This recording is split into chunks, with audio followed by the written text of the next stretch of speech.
Ampitiavana indray ry mijery ajaina ny tsidiany ny tokantranonao amin'izao takarivany alatsinainy fa 4 ny volana martsa izao. Ampitiavana ihany koa no anasananao ary anaraka hatramin'ny farany fotoana ny fampalalam-boantsika amin'izao alina izao. Avy hatrany erisika diditra amin'ireo andindim-baovao. Anisan'ny asa avitaina mialohan'ny volana novambra.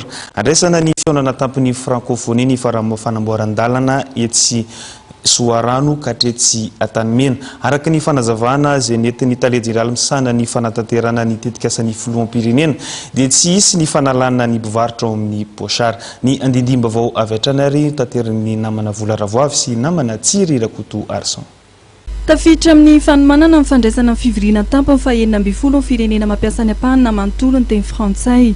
Asa fanamboarana foto-drafitr'asa goavana misa enina no tontsain'ny ministera-panjakana misana ny tetikasan'ny filoham-pirenena ny foto-drafitr'asa ary ny fanajariana amin'ny tany.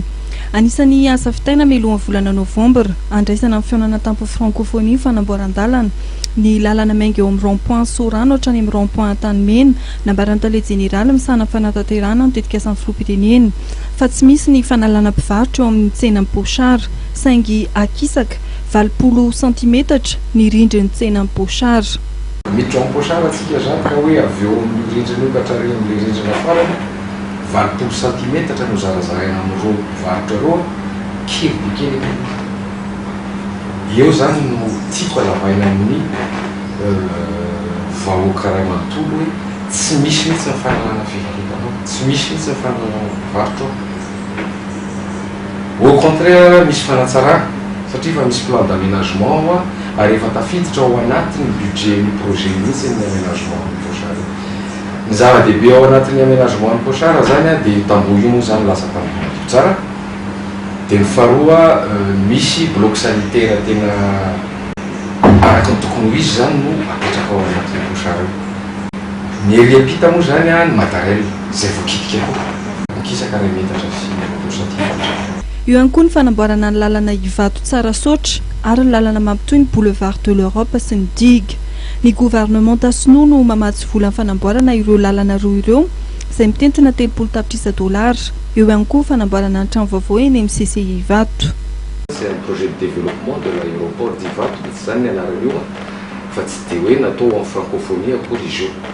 Zavatra efa projet efa voatoka teto zany na fitondram-panjakana vaovao zao dia efa mikarakara ny zavatra io dia mipetra moa zany hoe raha tratra amin'ny francophonie dia izy dia soa tsara, tsy tratra moa dia izy dia efa mipetraka ihany io 3 ans et demi ny investissement voalohany. Dia efa voalaza indritra tany tamin'izay fa hoe amin'ny septembre 2018 zany l'inauguration amin'ny investissement voalohany. Avy eo mandeha ny faharoa, fatelo, faefatra zay rehetrarehetra mitoy izay arakaraka ny fiakaran'ny fifamoivoizana eto Madagasikara. Anisan'ny asa ho totosaina miaraka amin'ny sehatra sy miankina fanamboarana ny tompom-piantsoana ny fiara eny Ambohimanambola, Ambohimangakely ka ny ampahan'ny kooperativa mihazo ny ilany Atsimo Nosy ary ny kooperativa Mianatsimo no afindra eny amin'ity tompom-piantsoana ny fiara ity. Eny Andotapenaka no ametrahana ny tompom-piantsoana ny fiara faharoa ka ireo kooperativa manao fitaterana mianavaratry ny Nosy indray no afindra eny toerana. Fanamboarana seranam-piaramanidina Ivato dia any amin'ny septambra 2024 no vita tanteraka.